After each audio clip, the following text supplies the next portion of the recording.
Assalamualaikum warahmatullahi wabarakatuh.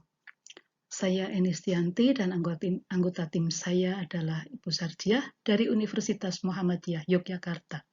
Judul paper saya di dalam seminar pengabdian masyarakat kali ini adalah pemberdayaan anggota Aisyah cabang Kasian berbasis olahan bahan pangan lokal. Pendahuluan, kita tahu bahwa pangan lokal pada dasarnya merupakan pangan yang diproduksi dan dikembangkan dengan potensi dan sumber daya wilayah serta budaya setempat. Beragam pangan lokal yang tersebar di wilayah Indonesia antara lain jagung, garut, ganyong, gembili, gadung, ubi jalar, ubi kayu ataupun singkong, dan masih banyak lagi. Tiap-tiap daerah di Indonesia mempunyai potensi bahan pangan lokal yang berbeda dan pada umumnya belum dapat dikembangkan secara optimal, masih terbatas sekali. Ya.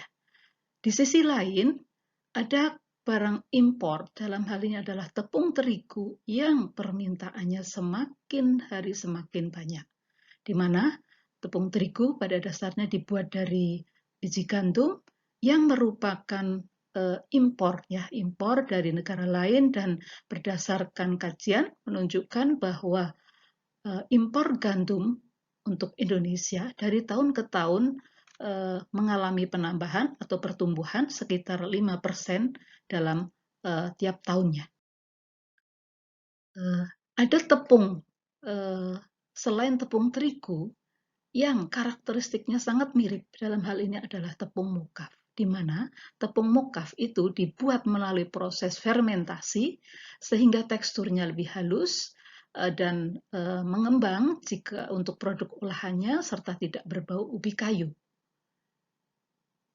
Makanan kecil, ya, sebagian besar yang ada di sekitar kita masih menggunakan tepung terigu sebagai bahan bakunya.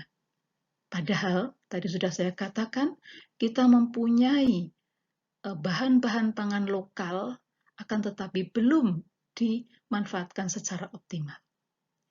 Makanan dari bahan pangan lokal masih terbatas jenisnya dan penampilannya umumnya kurang menarik konsumen kekinian, sehingga hanya orang-orang tua saja yang menyukai makanan dengan bahan pangan lokal, misalnya berupa getuk, timus, kemudian ada gatot, tiwul, dan sebagainya.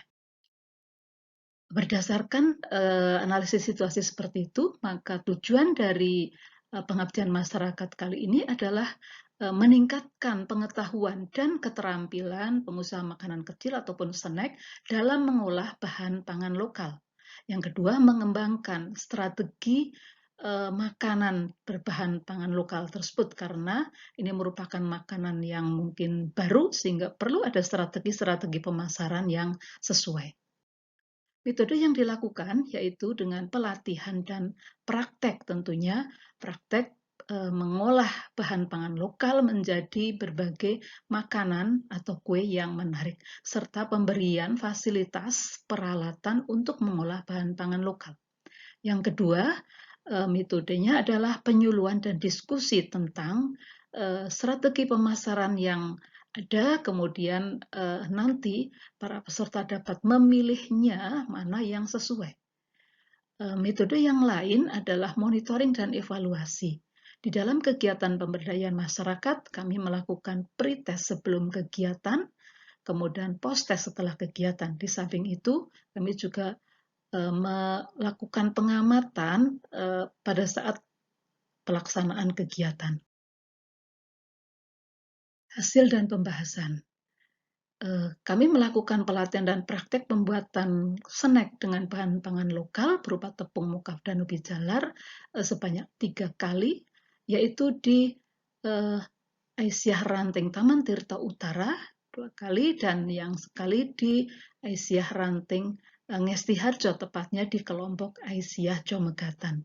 Pada saat praktek, para peserta ibu-ibu anggota Aisyah sangat antusias sekali. Mereka aktif mengikuti praktek, ya, berbagi kelompok, ada yang mengerjakan yang ini, yang lain mengerjakan yang lainnya, kira-kira seperti itu.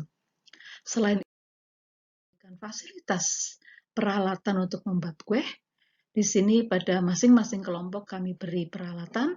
Pada kelompok Ngesti Harjo kami beri peralatan seperangkat alat untuk membuat kue yang nanti dapat digunakan secara bergantian oleh anggotanya.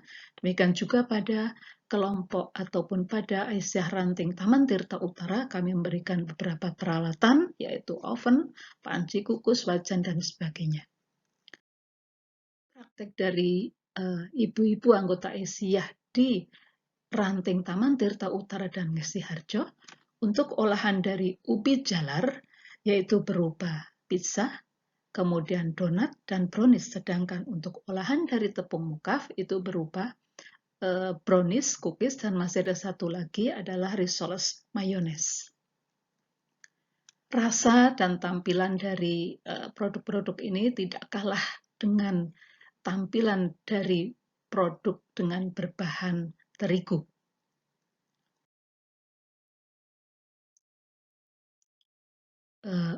Kegiatan yang lainnya adalah penyuluhan dan diskusi tentang strategi pemasaran.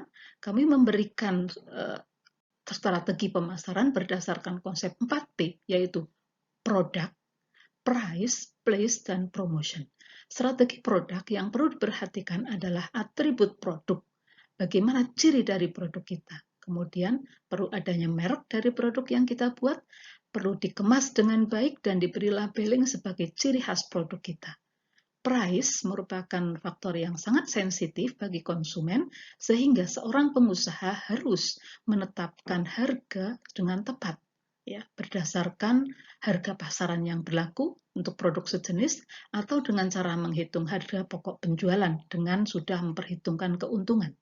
Place ataupun tempat, kita kalau mempunyai tempat untuk usaha tentunya yang strategis, aksesnya mudah karena akan mempermudah konsumen untuk mendatanginya atau memudahkan kita untuk mendistribusikan produknya. Promotion atau promosi dapat dilakukan melalui berbagai cara dengan iklan di media massa, koran, ataupun media sosial sangat mudah sekali melalui Facebook, grup WA, Instagram, dan sebagainya. Kemudian promosi penjualan dengan memberi diskon itu juga merupakan hal yang menarik bagi konsumen. Atau mungkin bekerja sama dengan berbagai pihak. Kalau Ranting Aisyah di Taman Tirto Utara dan Ngesti Harjo dapat bekerja sama dengan ranting-ranting yang lain di cabang Kasian. Kemudian bisa juga penjualan secara langsung. Kegiatan yang lain adalah monitoring dan evaluasi. Sebelum melakukan kegiatan pelatihan, praktek, ataupun penyuluhan, kami mengadakan pretest dulu untuk mengukur seberapa besar pengetahuan yang sudah dimiliki oleh para peserta. Dan hasilnya menunjukkan 70,2% peserta itu menjawab dengan benar. Pada saat kegiatan, kami mengamati bagaimana partisipasi dari para peserta. Dan ternyata semua peserta aktif mengikuti pelatihan dan praktek. Sedang pada saat diskusi, mereka juga aktif menanyakan hal-hal yang belum mereka ketahui. Setelah kegiatan berlangsung, kami melakukan post-test dan hasilnya menunjukkan bahwa 88% jawaban itu benar. Untuk keberlanjutan usaha, sebagian besar makanan kecil yang dibuat dari bahan pangan lokal itu sudah dibuat ya oleh para pengusaha. Akan tetapi mereka membuatnya hanya kalau ada pesanan. Dan dampak dari pandemi COVID ini ternyata sangat berpengaruh sekali. Sebagai kesimpulan bahwa pelaksanaan pemberdayaan anggota Aisyah Cabang Kasian berbasis olahan bahan pangan lokal dilakukan melalui kegiatan pelatihan, praktek, fasilitasi peralatan untuk membuat kue, serta penyuluhan tentang strategi pemasaran. Berdasarkan hasil pretest dan post-test menunjukkan bahwa ada peningkatan pengetahuan sebelum dan sesudah kegiatan, yaitu dari 70,2% menjadi 88%. Pada kesempatan kali ini, kami juga mengucapkan terima kasih yang sebesar-besarnya kepada LP3M Universitas Muhammadiyah Yogyakarta yang telah memfasilitasi dana untuk pelaksanaan pengabdian masyarakat. Selain itu, kami juga mengucapkan terima kasih kepada Ketua Aisyah Ranting Taman Tirta Utara dan kelompok Aisyah Jemekatan Ranting Siharjo yang telah mengizinkan anggota-anggotanya untuk mengikuti kegiatan pemberdayaan masyarakat ini. Demikian yang dapat kami sampaikan. Kurang lebih billahi taufik wal hidayah. Wassalamualaikum warahmatullahi wabarakatuh.